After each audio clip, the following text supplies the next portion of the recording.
అందరికీ నమస్కారం.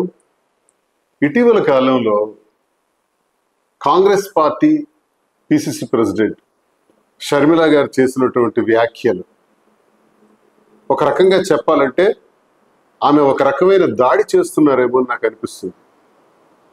దీన్ని చాలా తీవ్రంగా ఖండిస్తున్నాం.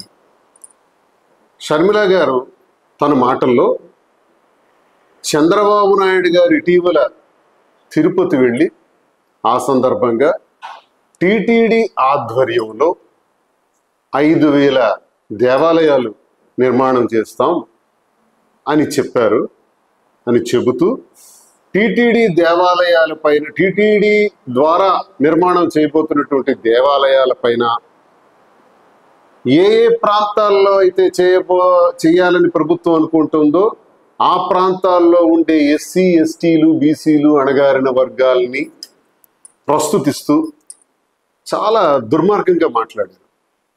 చంద్రబాబు నాయుడు గారు 5,000 దేవాలయాల్ని పేదవారు ఉన్నటువంటి ప్రాంతాల్లో నిర్మాణం చేస్తామన్నారు.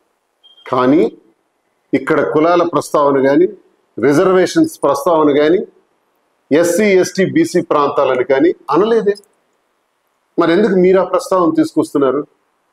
పైగా 5,000 దేవాలయాలు కడతాము టిటిడి ద్వారా అన్నది ఇదేమీ కొత్తగా తీసుకున్నటువంటి నిర్ణయాలు కాదే. గడిచిన కాలంలో రాజశేఖర్ రెడ్డి గారు టిటిడి ద్వారా చాలా గొప్ప కార్యక్రమాలు చేపట్టారు. మీరు ఒకవేళ కాంగ్రెస్ అనుకుంటే, కాంగ్రెస్ పార్టీ సిద్ధాంతమే ఇది అనుకుంటే, మరి రాజశేఖర్ రెడ్డి గారు ఆనాడు చాలా సేవలు చేశారే. వివాహాలు జరిపించారు. కరుణాకర్ రెడ్డి గారు చైర్మన్ హోదాలో ఉండగా వివాహాలు చేయించారు టిటిడి ద్వారా. ఆ రోజు ప్రజలందరూ వేణోళ్ళ కీర్తించారు. అంతేకాదు జగన్మోహన్ రెడ్డి గారు కూడా గడిచిన ప్రభుత్వ హయాంలో టిటిడి ద్వారా చాలా ఆలయాల నిర్మాణాలు చేశారు. టిటిడి నిధుల్ని చాలా ప్రాంతాల్లో దేవాలయాల నిర్మాణం కోసం ఉపయోగించడం జరిగింది. మరి మీరేంటి కొత్తగా మాట్లాడతారు? గడిచిన కాలంలో చంద్రబాబు నాయుడు గారు చేశారు, ఇప్పుడు చేశారు. మరి ఈ ప్రక్రియ అన్నది కంటిన్యూస్గా జరుగుతున్నటువంటి ప్రక్రియ. దీనికి సంబంధించి టిటిడి ద్వారా జరుపుతున్నటువంటి దేవాలయాల పైన మీరెవరు మాట్లాడడానికి? అసలు మీకున్నటువంటి అర్హత ఏంటి? బాగా మీకు ఇటీవల కాలంలో చాలా కాంగ్రెస్ పార్టీని మీ కుటుంబ వ్యవహారం కోసం వాడుకున్నారు. మాకు అనవసరం. ఈరోజు కాంగ్రెస్ పార్టీ సిద్ధాంతమా ఇది? మీ సిద్ధాంతమా? ఒకవైపు అనిల్ మత ప్రచారకుడిగా ఉన్నారు. ఆయన మత ప్రచారకుడిగా ఉన్న దానిలో మీరు కూడా చాలా కార్యక్రమాల్లో పాల్గొని మత ప్రచారం చేశారు. చేసుకోండి. హిందూ దేవాలయాల గురించి, తిరుపతి గురించి మీరెవరు మాట్లాడటానికి సూటిగా ప్రశ్నిస్తున్నారు. మా ఇష్టం. 5,000 కాదు 50,000 ఆలయాల నిర్మాణాలు జరుగుతాయి. ఎంతైనా జరుగుతుంది. మా దేవాలయాలు, మా పవిత్రత, మా హిందూ ధర్మం ఇవన్నీ కూడా ముందు అందులో భాగంగా ఇవన్నీ ముందుకు వెళ్తాయి. ఇటీవల కాలంలో కులాల్ని రెచ్చగొట్టడం, ఎస్సీ ఎస్టీలు బీసీల పేరుతో ఆ ప్రాంతాల్లో ఈ దేవాలయాలు కట్టాలనా వద్దనా? కడితే మీకు వచ్చిన బాధ ఏంటి? అలాగే కాక టిటిడి నిధుల గురించి మాట్లాడటం, ఇష్టానుసారంగా మాట్లాడే దాని వెనక, మీ ధోరణి వెనక ఏదో మతానికి సంబంధించినటువంటి ఆలోచన కనబడుతుందని, ఆ మతానికి సంబంధించినటువంటి ఆలోచనలో భాగమే విధ్వంసం సృష్టించటానికి, రిలీజియస్ ఫీలింగ్స్ క్రియేట్ చేయటానికి రాజకీయ పార్టీల పేరు వాడుతూ, అవసరమైతే బీజేపీ అని చెప్పటం, కూటమి ప్రభుత్వం అని చెప్పటం, ఇవన్నీ రాజకీయంగా వాడుతూ ఎస్సీ ఎస్టీలు బీసీలు అని చెప్పటం ఏంటిది? చూస్తూ ఊరుకుంటాం అనుకుంటున్నారా? మీకు అసలు స్థిరం లేదు. తెలంగాణలో వైఎస్ఆర్టీపీ అన్నారు, అడ్రస్ లేకుండా పోయింది. తెలంగాణ ప్రజల కోసమే అంకితమై ఉంటానని చెప్పారు, అడ్రస్ లేవు, ఆ మాటలకే విలువ లేదు. కాంగ్రెస్ పార్టీని విమర్శించారు, ఇష్టానుసారం విమర్శించారు.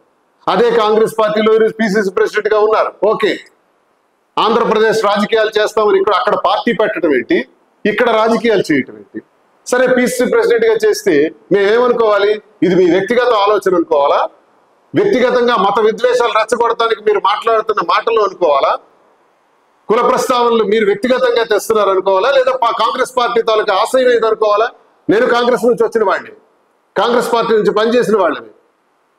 సెక్యులర్ విధానాలపైన, సెక్యులర్ స్టేట్, సెక్యులర్ లౌకికవాదం పైన కాంగ్రెస్ పార్టీ పనిచేస్తుందని మేము విన్నాం. మీరేంటి కొత్తగా చెప్తున్నారు? మత వివాదాలు సృష్టిస్తున్నారు, కుల వివాదాలు సృష్టిస్తున్నారు. ఈ భారతదేశంలో ప్రతి ఒక్కరికి మీలాంటి వాళ్ళకి అలవాటు అయిపోయింది మత చర్చలు తీసుకురావటం. దీనివల్ల హైలైట్ అవుతాం అనుకుంటున్నారేమో. ఇప్పటికే మట్టి కలిసిపోయినటువంటి కాంగ్రెస్ పార్టీ ఇంకా అట్టడుగు పోద్ది. కాంగ్రెస్ పార్టీలోనే చాలా మంది విమర్శిస్తున్నారు మీరు మాట్లాడినటువంటి మాటలు. ఇవి వెనక్కి తీసుకోవాలని నేను కోరుతున్నాను. మీరు ఒకవేళ దేవాలయాల పైన, తిరుపతి పైన ఇష్టానుసారంగా మాట్లాడితే ప్రతి ఒక్క హిందూ తాలూకా గుండె మండిపోతుంది. ఇది అందరి తాలూకా వాదన కూడా. ఇది పరమత సహనం హిందువులకు ఉంది కాబట్టే మీరు ఇన్ని మాట్లాడుతున్నారు.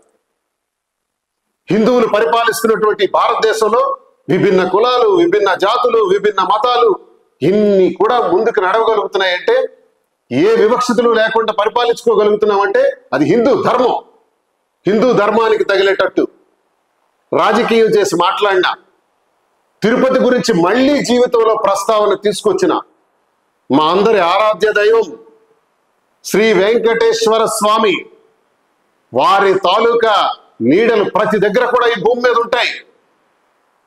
టీటీడీ నుంచి వచ్చినటువంటి ఆదాయంలో ప్రతి దగ్గర కూడా దేవాలయాలు వెలుస్తాయి. జరగాలి. ఏ ప్రభుత్వం అయినా ఇది జరిగి తీరాల్సిందే. అందుకు మేము గట్టిగా మాట్లాడతాం, డిమాండ్ చేస్తాం, అడుగుతాం. మీరెవరు? ఇంకోసారి చెబుతున్నాను, మీరు హిందువులను కించపరిచే విధంగా, కులాలను కించపరిచే విధంగా మీరు చేసినటువంటి ప్రస్తావనల్ని వెనక్కి తీసుకోవాలని షర్మిల గారికి డిమాండ్ చేస్తున్నాను.